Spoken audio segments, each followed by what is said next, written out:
This is an internal call. I know, right? It's my light-skinned brother. What do you have to say today, my friend? So, ladies and gentlemen, we've obviously heard a lot about Space Marine 2 Warhammer 40k this week because one of the CEOs, Matthew Karch, dared to make a comment that has resonated with gamers all over the world. How we just want to have fun blowing shit up, right? And this fine gentleman right here, Tim Willits, who used to be one of the godfathers of id Tech and then moved on away from that and joined Saber Interactive. You should definitely watch this guy's previous work, Doom 2016, Rage, all his other great games. But I think secretly when Mr. Karch posted that comment on Asmongold's channel 2 weeks ago, I think he had the blessing of Tim Willits, because in this Radio Times gaming interview right here, what does Willits actually say? Guiding principle of like what kind of game comes out, so it could literally be anything. Right? Well, so did you just fart? Saber, you know, we focus on the core experience. You know, so many game developers overscope projects. They focus on too many things, you know, and then they lose sight of what is truly important. You know, so for us, it's like what you actually do, you know, how you play the game. As Mr. Willits says here, depending on what type of game they're making, it's either a very big budget or a very small one. And from what I believe with Space Marine 2, it was under $100 million, and look what it's done so far in sales. Her voice may be almost as important to gamers as Lara's double pistols, curves and skimpy shorts. Kung Fu Hot Dog is a Kung Fu renegade cop. Now he must defeat the most evil Kung Fu master in the world. For a modern gaming audience. For a new world of unspeakable adventures. Said, Mummy, I like the way the lady runs. Get ready for a new world of unspeakable adventures, never before shown in a motion picture. Get ready for Kung Fu Hot Dog. Snake. Snake.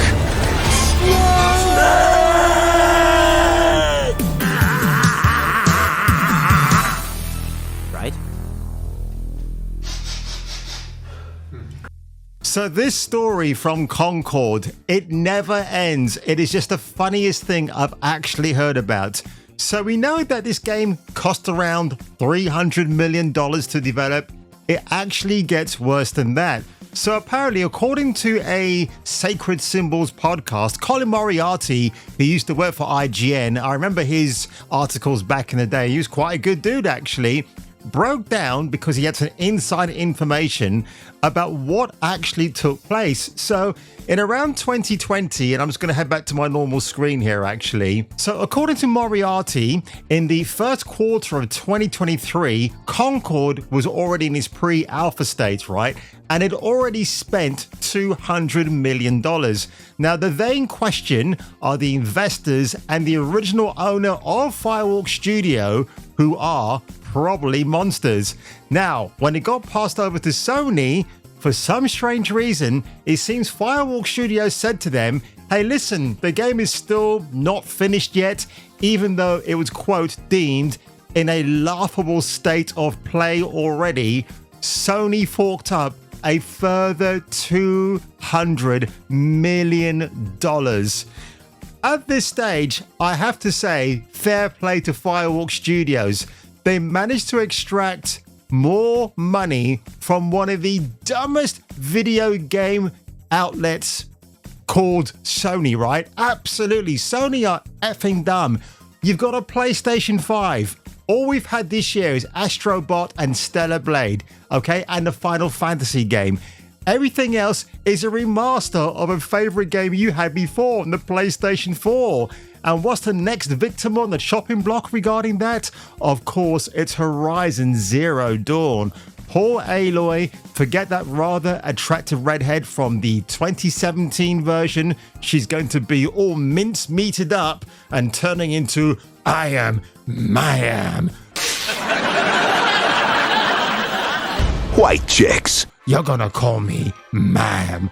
So it's absolutely laughable that Concord has literally crashed and burned like that once great aviator of the sky.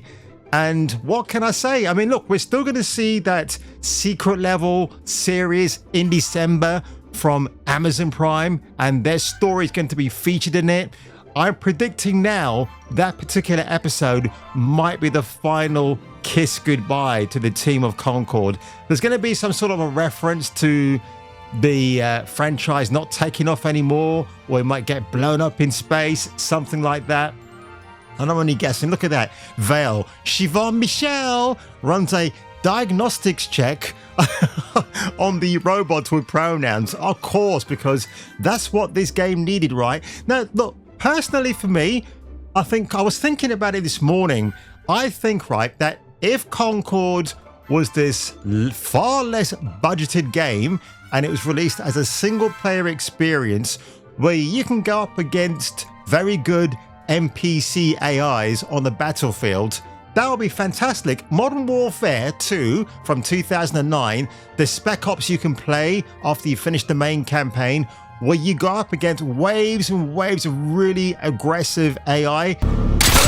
Beautiful. Mission accomplished. And they could have easily have implemented something like that into a game like Concord. Obviously, give you, the player, the option to customize the characters how you want to, not force your own horrific designs on the player base. Oh, makes me want to dance! But I will say, Firewalk Studio, thank you very much for giving us so many laughs with these character creations, enabling people like me and other folks on Twitter X to make their own AI versions in the space of a few clicks on your mouse. I think it's absolutely wonderful that it all happens. But I've got to do a reaction here to Smash JT's video from yesterday about the end credits for Concord. I had no idea about this. It was only thanks to Kyle who actually spotted this, but according to it's not even according, it's what you actually see. In the end credits, there are actually options where you can enable the Firewalk team members to clap and cheer at their own achievements for the $400 million game. Wow. Hot stuff. Thank you. This takes me back to my wild days. Bang, bang, bang! Yeah, buddy! Uh-huh. My crew enjoys this very much. Fantastic, and we can't wait to surprise all the gamers with just how good it is. Oh, Jeff, you're so animated, and that's why I think he's a rather groovy fella. And boy, were the gamers surprised. Oh, and even our good friend, the Professor, Professor Brown. Yeah, Professor Lisa Brown, she forced all her employees to call her Professor, otherwise you're out, you're not one of us. She gets the credit. So that insider who told him about the main developer of this game, yeah, she's an absolute buffoon, isn't she? Brown makes an appearance, and instead of going by her real name, Lisa Brown, she decides to continue to gaslight everyone into thinking her fake professor title is real by calling herself Prof. Brown in the end credits. Hi, when I saw that scroll Professori. through, I had to laugh. I was like, you gotta be kidding me. It was bad enough. Jeez, wow, that's a nice t-shirt, by the way, JT. But yeah, I need to show you something else, by the way, folks. So apparently the end credits are 36 minutes long. Now, there is a guy, Gamer Prey, that's actually double the length of that, making it 112 minutes long when it's not meant to be that long at all. But by contrast, and I want to show you this real quickly, folks, because I thought this was actually very touching. So these are the end credits for Saber Interactive's Space Marine 2, which clocks in at 22 minutes and 50 seconds. Now, I know Jeff at Smash JT mentioned that the average game credits last around 6 minutes. With Uncharted games, I think they lasted around 10 minutes. But I didn't mind watching those because I really did enjoy playing those games and obviously replaying them. But what I thought was very nice about this is only somebody in the comment section that highlighted this last part of their trailer, which I thought was quite poignant actually. So you're about to see what I'm talking about. There you go.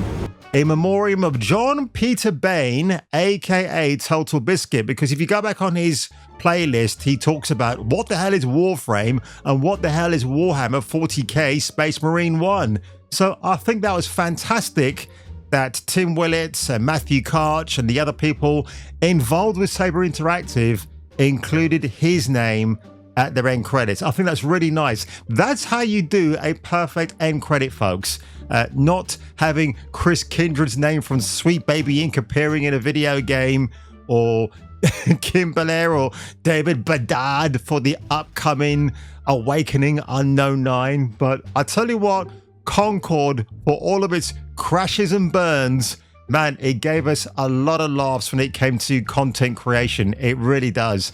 And I can't thank the team any more on that. I mean, I was able to curate a playlist out of Concord on my YouTube channel. Honestly, man, it is just what a state of play decay we have in video games in the West right now, isn't it? It's just actually awful. And by the way, I just want to show you a quick snippet of something else I saw, and it looks okay. I'm just going to find it on my history replay now and see what you think about this. Some people are actually calling this the successor to Black Myth Wukong. It's made by Lenzi Games from China. I don't think it is. It's more like Sekiro Shadows, but in this case, it's that name, but sisters died twice. You'll understand what I mean. You never know you are a monster until someone comes to slay you. Oh, are you gonna slay me, Queen? The first signs are really subtle, but over time, it becomes clear. The gift changes you, slowly consuming every little part of your humanity.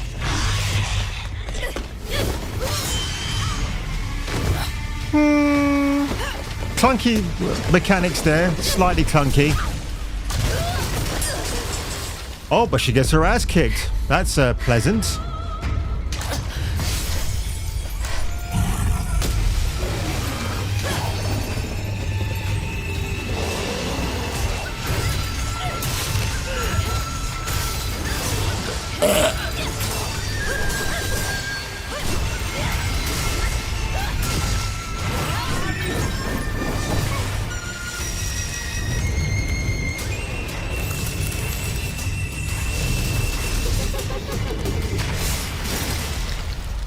I should know.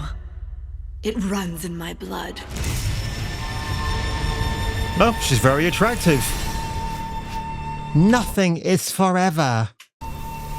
Wing Chang, the Fallen Feathers. I'm guessing this might be doing very well on the wish list for Steam right now, and I do wonder if IGN and their hack hit piece writer Rebecca Valentine may start investigating these people too, because God knows that woman is so insufferable. Anybody's a bad guy from China at this stage. So I'll be keeping my eye on this game. It looks very promising. Again, people are saying it's very much like Sekiro, Shadows Die Twice. So we'll have to wait and see. But on that one, ladies and gentlemen, if I were you, and if you were me, you might want to come back for the next video.